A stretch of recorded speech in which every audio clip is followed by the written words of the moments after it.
Do you easily sense other people's emotions and thoughts? Or do you feel others' pain easily? Then perhaps you too are an empath, and today's episode is all about you.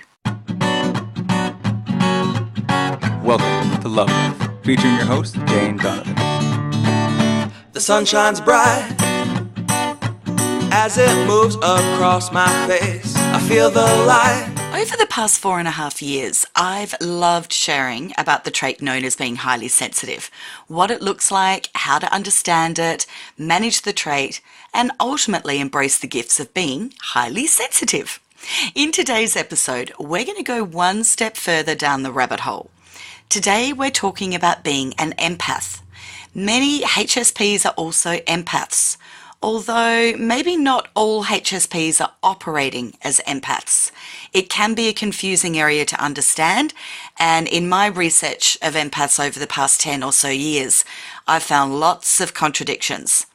So I'm not sure one rule fits all. Well, does it ever? However, this is a conversation I'm really excited to be having. A quick Google on the word empath will state that it's a person with a paranormal ability to perceive the mental or emotional state of another individual. Now, I had a laugh at the word paranormal, which Wikipedia states is beyond the range of normal experience or scientific explanation.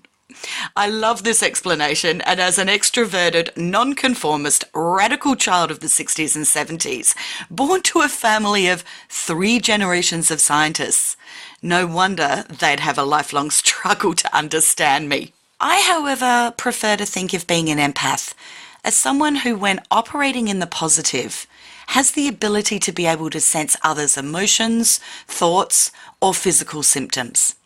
Empaths are also often easily affected by others' emotions and the physical pain or their energy. Think of how hard it can be to sit in the energy of someone who's being negative or hostile all the time.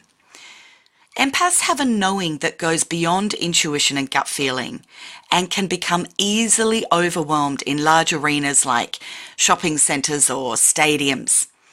There are many different types of empaths, and like being a highly sensitive, there are many challenges to face that require understanding and effective tools to manage the gift.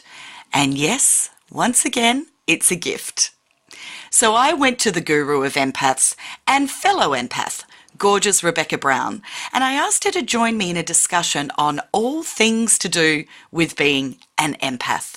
I start by asking her, what does she believe an empath is? And she shares what she's written on her website. HSP's pioneering work developed by psychologist Dr. Elaine Aron. It was the first work to really acknowledge sensitivity in a meaningful way and helped so many people. Here is an important distinction.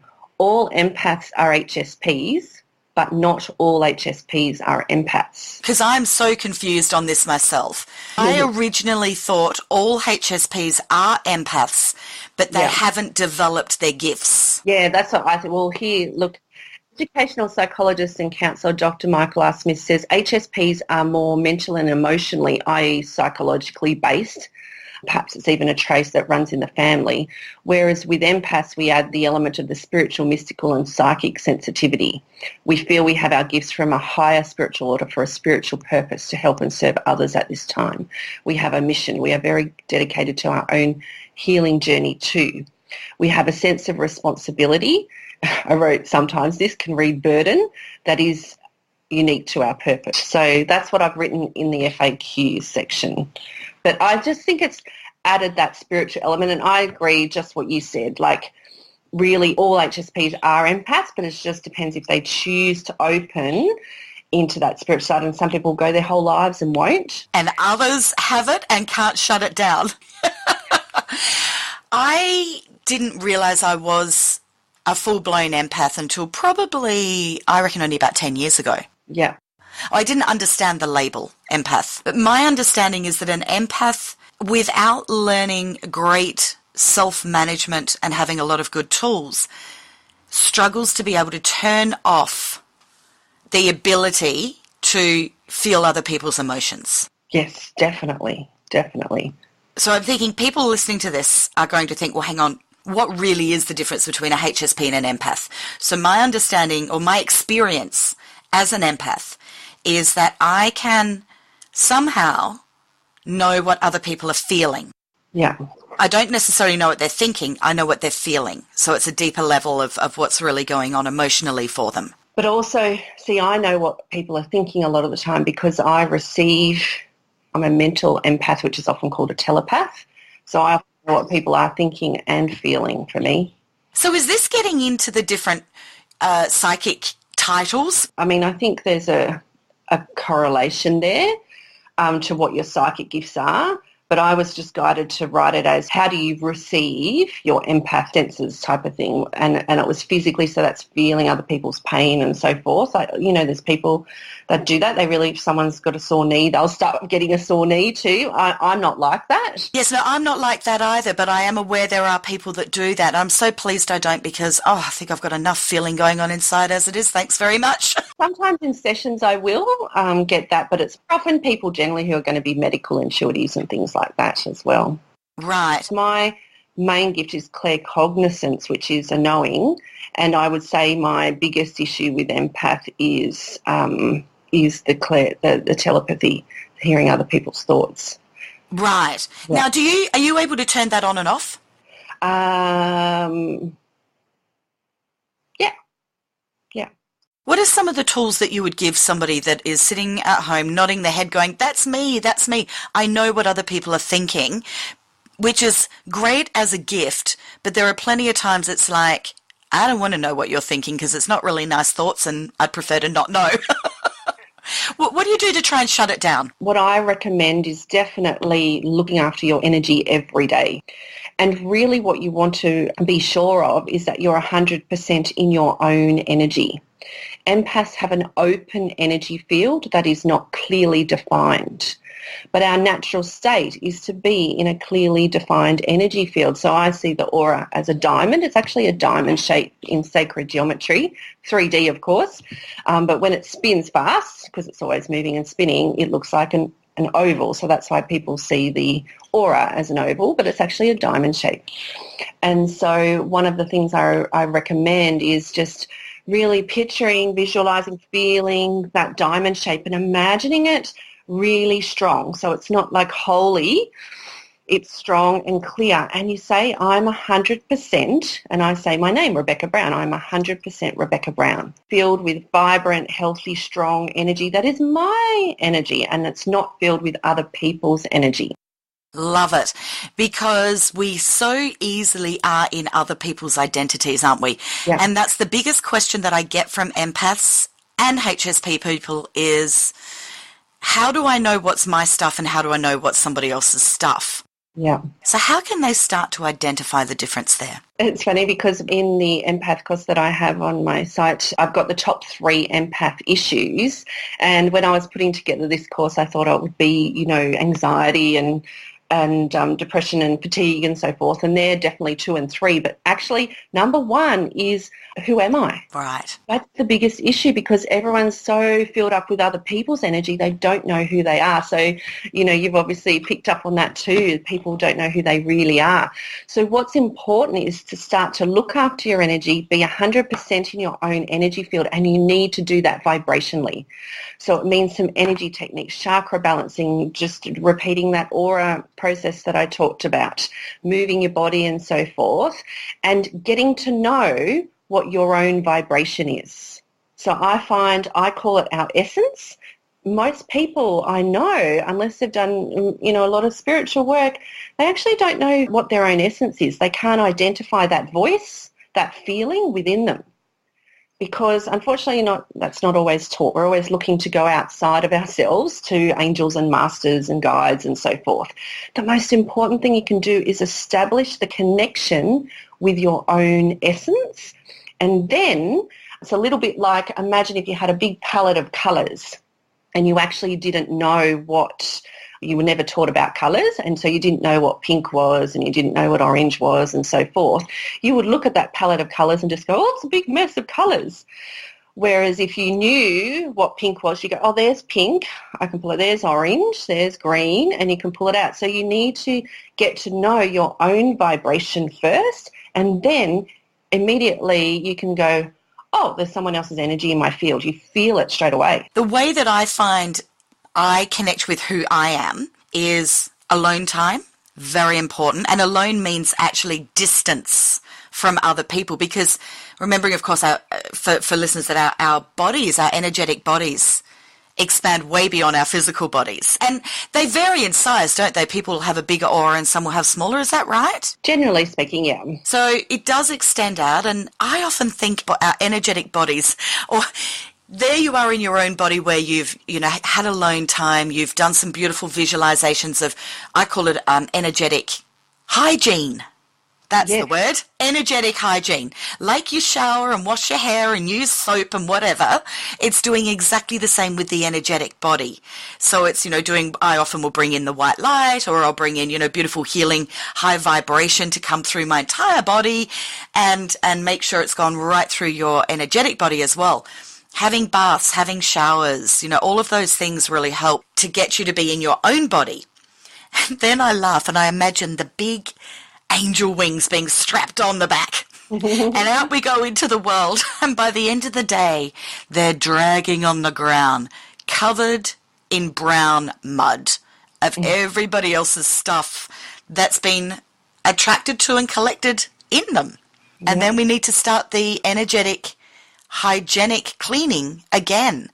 Do you think that's a suitable analogy to help people to understand that energetic space that's around them, that's a big part of them? Definitely. And I feel that, I tried for many years, to avoid these practices that really you have to do every day. And I tried all these different ways, like easy ways out, you could say, the quick fixes. And it doesn't work. You really do have to be mindful every day. And I always say it's a bit like, if you were born with teeth that are a bit weaker, then you have to have special hygiene, dental hygiene, to make sure you look after them. It's a little bit similar to that we've been born sensitive. It is a gift.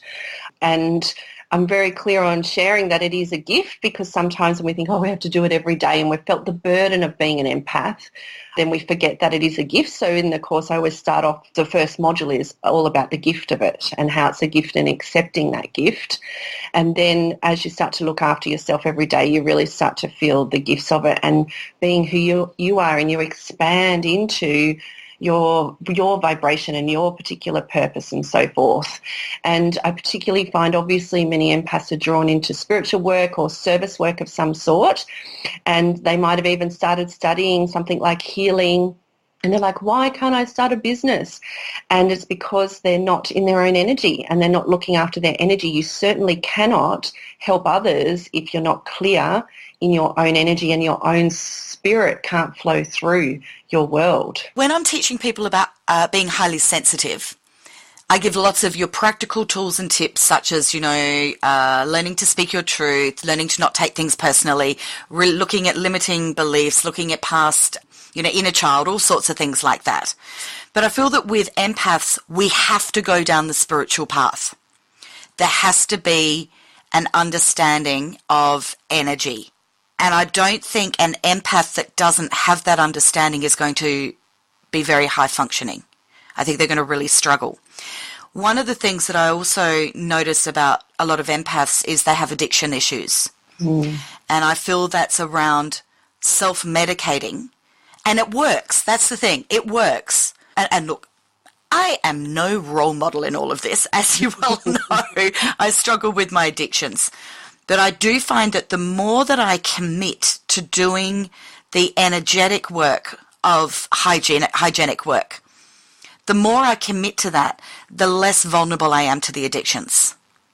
And I think you were saying, you tried every other way possible, the shortcut ways. Well, my shortcut ways were addictions. Yeah. And it can be things like addicted to salt, because it grounds you.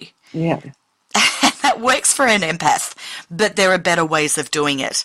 So I think that people that are relating to this might find that they're going to have some aha moments around, oh, that's why I always reach for the crunchy, crispy chips, salty chips at, at the end of the day. And I bet a lot of people are finding their addictions are more prevalent at the end of the day when they are energetically not in their own body. Yeah. I can definitely relate to that too. I'd probably use food a bit too much to, when I'm feeling a bit lazy and not doing my techniques. Oh, well, I'm still using cigarettes, so there's no judgment here. The dairy, I like the dairy, the cheese. Bring on the cheese. Yeah, but the more that we do these different visualizations, the chakras all spinning beautifully, imagining. Visualization is the big, strong one, isn't it, with this? That's right, yes. It's really managing your vibration. So remember, as everyone knows, we're not just physical beings, we are vibrational beings.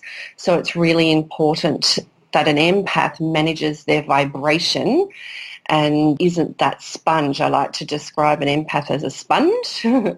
And we need to clear up and rinse out that sponge and make sure we're nice and clean, otherwise you feel yucky. I love that, using it as a sponge. We are sponges. We do soak up everybody else's stuff. Yeah. Now, that brings me to empaths that struggle with relationships because they want freedom, but they also want deep connection. And I think that's a real dance that empaths struggle with. Yeah. So I think first off, knowing that is a typical story for many empaths will help people to feel, well, first off, thank goodness it's not just me. I'm okay. That's normal. That's all is well. Others have survived this. I will too.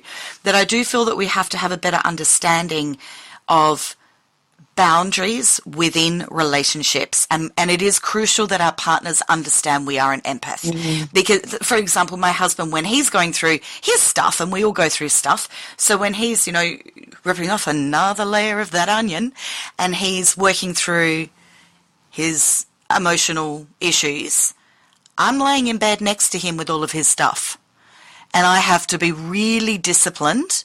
You described that diamond as having a really hard edge to it. Yeah.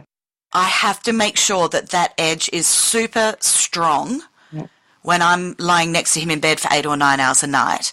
Because so often it's that 3 a.m. where we wake up in turmoil and the mind's going and the fear has kicked in and we're trying to move through whatever anxious emotions we are having as we're processing. And the empath will take on their partner's stuff every time. Can I tell you a funny story around that? Yes, please. When I was putting together the course that I've got there on my website, I wanted to write it for 2 years actually, and it finally came through 2 years later because there were some new materials and it was about a shift in consciousness in the collective that needed to take place. So I'd played with all these different techniques, and what I thought I was going to write was different because this sort of whole complete process, a daily process came through. And the first night I did that properly, the full process as I channeled through, I woke up the next day and my husband was sick. Because he was in his own energy. Yeah. And you weren't. Oh, wow. I'd said that while I was sleeping next to him all these years, I'd been taking on his stuff and processing it for him. And I was like, wow, this stuff works. Wow. Amazing. And I've since had that feedback from other people who've done the course that they've noticed that. And, we know that the New Earth is all about self-responsibility of everyone, being willing to look at their own stuff and be responsible for it. So, well, I have to ask, how's your husband? How did he cope after that? Fine. No, he was fine. He had a cold for a few days, and then... Oh, man flu, you mean? Yeah, man flu. And then he's fine. And I have really noticed over the last few years that he's more... like his stuff tends to come up more and I don't tend to take it on so much. Yeah. Just be more of a support rather than I think I maybe used to try and solve his problems for him. Oh, I'm mirroring you. More of a listener and a nurturer and just be there sit in that feminine energy and just be there as a support. So, Yeah, and so that's probably as a result of that empath mastery as well, I think, as also embracing the feminine more too. Beautiful. I relate to that as well because I definitely was trying to be the fixer, which again, that's the masculine energy that coming out of me, instead of holding the space, the loving, nurturing, supportive, compassionate, empathetic space of the feminine for him to sort out his stuff. Mm. And we've had that change too. I think that's really worth, it's come in for a reason, I think, Jane, that whole, and I haven't really addressed it in my course because it's just coming in now, but the empath as a rescuer. I think that's really worth, I think the energies today have sort of illuminated that perhaps it's really worthwhile people really checking in with themselves and making sure that they have transcended the rescuer patterns, because that can greatly amplify what I call the overwhelmed empath. Yeah. So Right, nice. Because when we have a gift, of course, we therefore want to use it and be of service. And I know that as I really committed to a self-development journey, I did become a preacher. And I projected, I've got stuff to share. Now, I get the intent was that I was excited by what I had learnt, and I thought, oh, my friends, my family, the people that are in my community, they're going to enjoy this, and I would share. But then I became a bit know-it-all fixery. And it didn't kind of work real well for me, but I did stay in that for a while. I was pretty committed to being that person. And I feel that one of the best things I learnt was that you don't offer any wisdom or suggestions or tools unless it's asked for. exactly. You know, and so when people are sharing their stories, their victim stories, I feel that one of the strongest things that people can do, and particularly empaths, is to actually ask the question first rather than jumping on in and wanting to help fix. Ask the question, you know, would you like me to help? Do you want my help? Would you like my advice? Yeah. Ask and make it easy for people to say, no, I really just want you to listen. Yes. Because sometimes we don't want to be told. Sometimes we want to be in our pity party for a while. And we also must remember as empaths the importance of people feeling their pain and not trying to rush to take them out of that too quickly, because we're feeling their pain. We want to get out of it quickly, and therefore we want to help them get out of it quickly. But that's actually ripping them off. It's stopping them from having their own clarity, their own aha moments, their own growth. Growth, yeah. I think that's really important. Beautiful. It is hard because we feel it, you know, we feel other people's pain, so that's exactly right, you know, the natural thing, and especially the way often we've been programmed from a young age is to help people, and so we think that's the best way. But I love what you've shared there. That's so important. So I have a good article on my website around the rescuer and what it is and what the soul lessons are and so forth. So I might pop that through to you to share on the Facebook. That would be great. Excellent. And I'll also pop it in the show notes so anybody listening can access it through the link there too. That's fantastic. Love that. Thanks. Thanks so much for that, Rebecca. What are some of the other challenges that you see empaths face? Funny because I was just writing down a note that just came in. Here's a really big practical tip, and it's just jumping out at me at the moment, is being careful how much device time you have, as in technology. Oh dear, I'm bad. Really notice is that empaths are really affected by too much time on technology, and it's really important. I've got built into the empath care program is device downtime. So that means off your computer, off your phones, off your PlayStations, off, you know, TV and all of that type of thing. And often it's nice to pair that with time in nature, so you can get off the devices and go into nature, because that really restores. But yeah, really watch, obviously in our modern world, we're exposed to it constantly. So we have to make a conscious and committed choice and build in that time to get off the devices. You'll find a huge difference in your energy field. Do you do the crystals? I've seen a lot of people that will do different crystals or there's a lot of different devices out now that are high vibrational, spiritual gadgetry. how's that for technical words, that you can buy to put around computers or mobile phones, because all those waves of whatever stuff coming off of these electronic devices, I'm assuming, of course, they go into everybody's aura, but I'm imagining that the empath is going to be tilted off kilter quite easily through that. Would that be right? Yeah. It's not something I've thought about much. Yeah. I've definitely used crystals over time, amethyst, fluorite, kyanite, smoky quartz. You can definitely put crystals around your computer and your devices and use those other gadgets as well.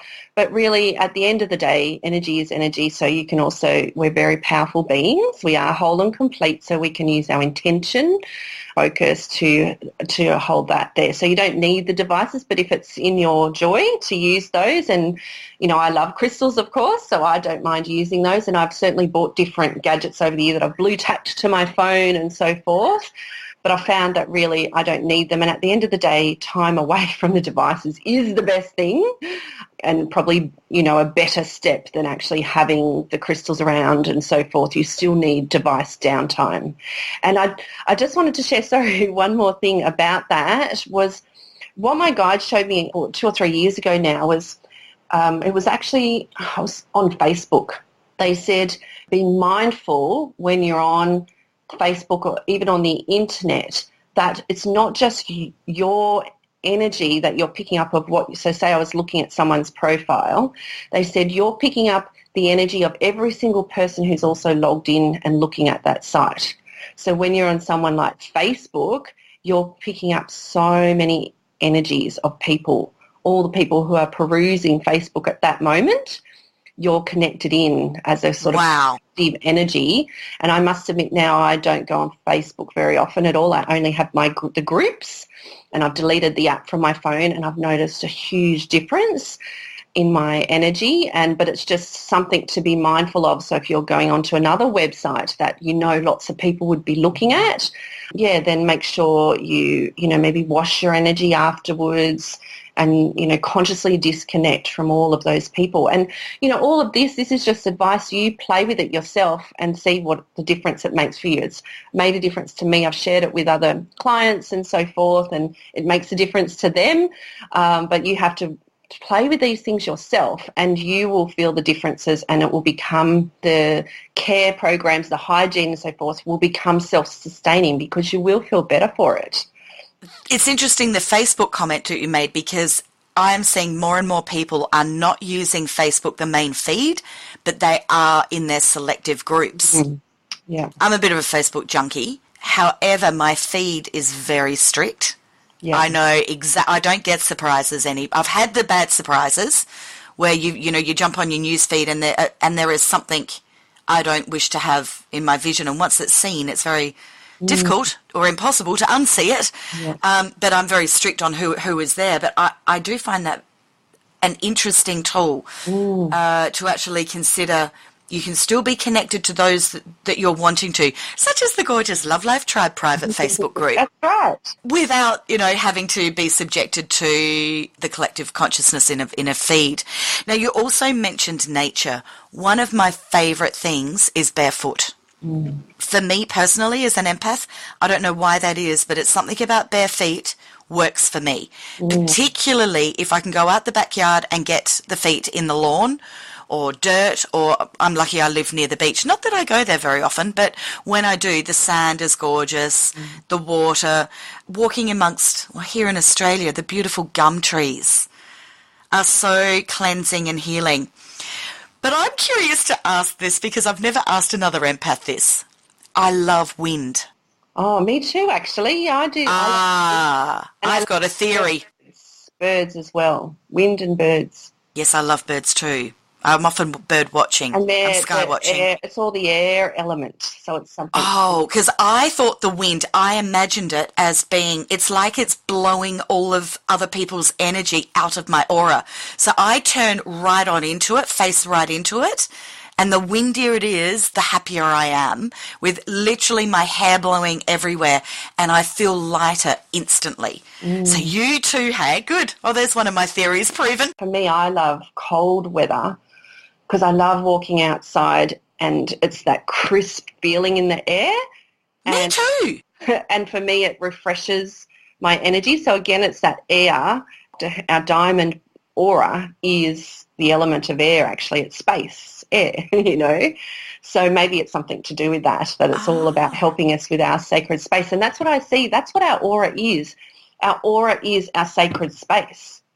Like, it's our most important sacred space. It's more important than our home and everything like that, our office, whatever, our church, your meditation room, all of that sort of thing. It's your sacred space that carries you around 24/7. So we need to look after our sacred space. I agree. And I also love when you shared a moment ago about intention, that when we were talking about you can get crystals or gadgets for electronic devices, but you mentioned, but your intention that we are more powerful than anything. Yeah. Yeah. And I really want to emphasize that, because that's so self-empowering when people know they hold the power themselves. And if your intent is heart-centered and clear, you're going to be completely fine. Actually, and that's something that I always share with all the empaths. And I get a lot of people come to me who have realised that they're sensitive, and they say, but I do look after my energy and it's not working. I don't feel any better. And I say, well, tell me a little bit more about that. And this is what I wanted to clarify, which ties in nicely with what you've just said, is that we are whole and complete. And who we are is more powerful than every single energy, in the world, basically. Well, who we are is pure divine consciousness, love, energy. So we have all the abilities within us. And the reason why those people, and some of the listeners might be able to relate to this, is that they've been taught how to protect themselves. Now, and that comes from an underlying basis of fear. Right. So the reason why it took me 2 years to get my empath course together was with clients going, come on back, and I was like, oh, the pressure, was because there was a shift in paradigm that took place at the time, where we moved more into the new paradigm, wholeness energy. So my empath course, which I didn't realise, of course, all of this at the time until afterwards it all came together, the empath course I've written is based in love, so that we honour and look after ourselves. It's not protecting ourselves because we think that everything's going to attack us. And we're going to be open to psychic attack all the time. It's basically, I call it holding our light. So we're holding who we are. So you've got to remember that you have all the ability to look after your energy, to hold who you are, to fight off any, some people come in with, always scared of entities and demons and whatever it is, and that you simply have to hold your light. Be who you are. Imagine that aura, that hologram, clearly defined, made of love. And when, we said it had that boundary there, it's not a boundary of fear. It's a boundary of love that still allows the free flow of love, but it doesn't allow anything that's not ours. We hold that intention that's not ours and that's not going to serve us. And so I think that's a really important distinction, and that's what shifts people out of, they say, oh my God, finally these self-care techniques are working, because they realise that they were doing it from a constant place of fear. Then, of course, what are they doing? They're attracting more fear. And actually, they're the ones that always get entities, because they're attracting fear-based vibrations. So, yeah, I always share that with people, because that's, again, it's nothing wrong with what we've been doing. I was taught the same thing, but it was where we were at in our collective consciousness, and that doesn't serve us anymore. We've moved into the new paradigm based in wholeness. One of the other beautiful things, of course, for empaths, and talking about love, with this empath ability, is that you can go into the love space of anything and get turbo boost in love. So it's not just about using it where I've got this gift, I can go into somebody else's energy and find out should we use the word wrong? Not that anything is wrong, but we go in to feel the negative and help people to overcome that. But we can go the other way. And that's why I love, chick flicks. I love my YouTube. I love watching videos of humanity connecting. It just fills my soul so beautifully. And as an empath, I can go right into that at a deeper level and receive more love. Yeah, I think that's beautiful. That taps onto a few things we were talking about a little bit earlier before the call as we were having a chat of that, that we can go into these spaces and really be uplifted. And I think that might be some important advice again coming through for empaths is to make some time in their schedule to go into a space. Sometimes like I'm in some Facebook groups, in the Love Life Tribe as well, it's very uplifting and you can feel the love. So make time in your schedule to go to places where you're uplifted and that fills you, or it not fills you because you already are love, but it helps you remember. Remembering. Remember Nice. that you Yes. already are, because, I always say modern life, can cause us to forget a lot of the time. As well as not just modern life, but, those of us that have, and that's all of our listeners, that have committed, many of us, decades of self-development, which is heavy, hard-going work. Let's get into that beautiful place of just being, of going, enough, let's stop, let's enjoy this heart space, let's enjoy and celebrate the journey that we have had to date, and just be that gorgeous ball of love, heart-centered energy. And that's the thing, and that's where I start the empath course, is that any empath, anyone who is aware that they're an empath, is really here at this time, like about it now because you are the divine human. You already are divine in human form. It's not somewhere that you have to get to if you keep doing this practice and that practice. You already are divine, and the fact that you're an empath is just showing you that this is who you are, that you have an open heart. And that's what I love. Like, really, truly, the divine human in the new paradigm on earth lives with an open heart. And that's why we're all so sensitive. The kids coming through, they are sensitive because they're born with an open heart. And really, really, you could say at the end of the day, everyone in humanity will one day realise that they're an empath. They're sensitive because it's that energy of connection, of openness, of transparency, and they're all qualities of the divine human. It's just that people are realising, and we've got the whole empath stuff to educate people and help people make that transition into living with an open heart, but still being able to, manage life through being themselves. I love that you've said this, because I would never want anything that, and I know you would feel the same, that we would never want to teach something that sounds like an elitist thing. Yeah.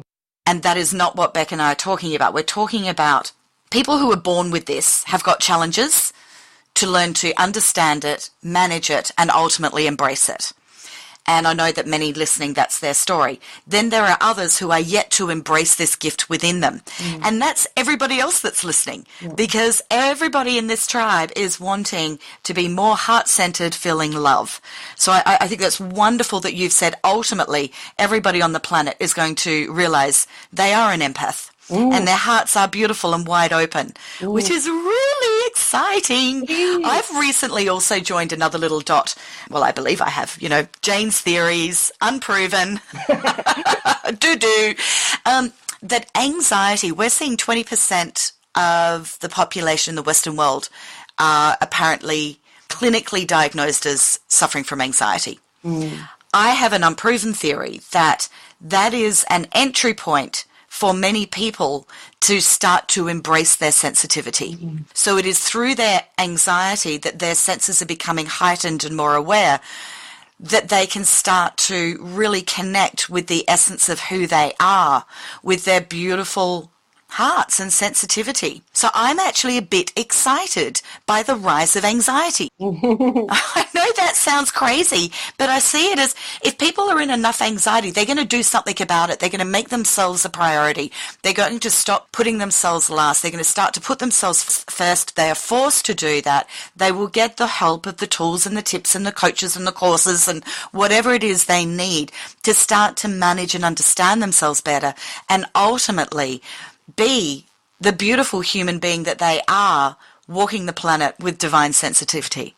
So bring the anxiety on, I say. Great. Yeah, I love that. It is, love that perspective on that bigger picture of things, that it's, a wave of change really on the earth, isn't it, to wake people up.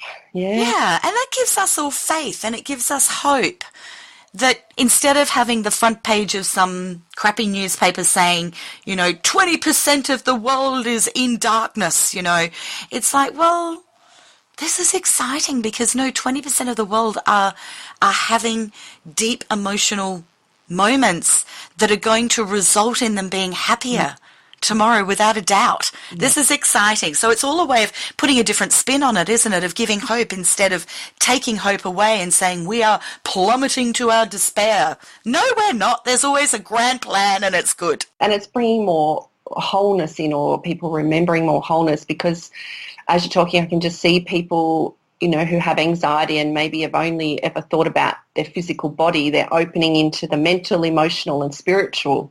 So it's bringing more wholeness into the world. Yeah, which is going to result, of course, in better relationships, better parenting, better friendships, better work environments. It's just a win-win. Yeah. There is no loss in this at all, and it's so beautiful. And Wonderful. any final words that you have for gorgeous empaths or for people that are wanting to embrace their empathy in a greater way? I'm just listening to what's coming through. Yeah, I think that what's coming is, can you turn your gifts off?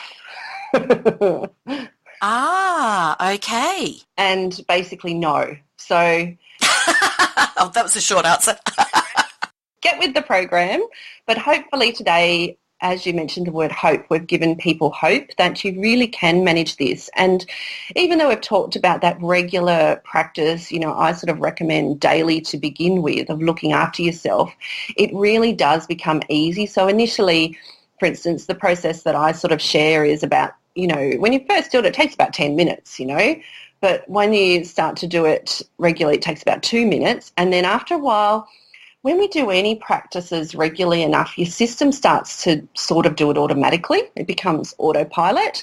So it really isn't like, don't think, oh my God, this is such a burden. Really, there is hope there. It does become easier. You feel better for it. And most importantly, you get to be you, like the gift. This is what you're here for, is to be you. The gift of being you is obviously immeasurable. So I say, really, investigate how you can look after yourself, make it unique to you, and really work with your empathy so you can be, we want you in the world. That's a beautiful story of sharing how easy it does become with the tools when practiced regularly. A little example I'll give there is that for many decades, as an ambulance would go past, or any siren at all would jar me, and I would be on heightened alert. So instantly the body is flooded with all sorts of, hormones going on, or endorphins. Particularly though with ambulances, I would burst into tears because I was instantly, my energy goes straight into the ambulance of whatever trauma is going on inside that vehicle.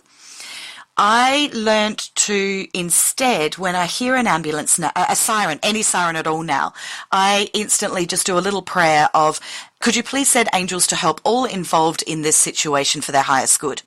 Now that took 5 seconds. I can now actually do that mentally while not breaking my conversation or thought process with whoever I am engaging with. So if I was recording now and a siren went past, I can actually simultaneously do that. And it somehow changes my energy where I feel that I have now been of service to that trauma. That therefore, instead of it being a thing of the energy coming into me, I have projected loving energy out.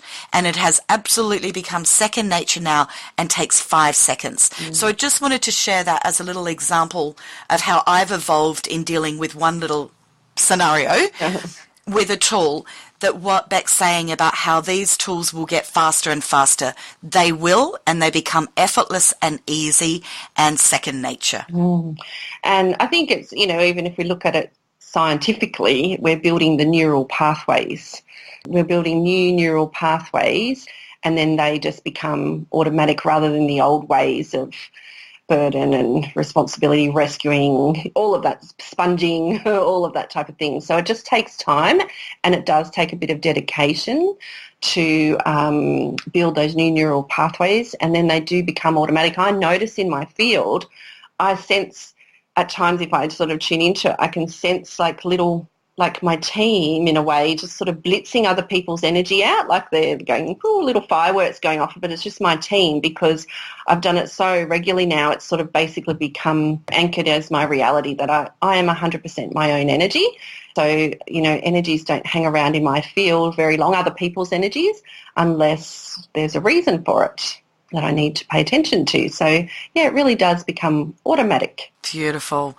Thank you so much, Rebecca, for your incredible wisdom. And we're going to have you back soon because we're going to be doing an amazing podcast together about faith.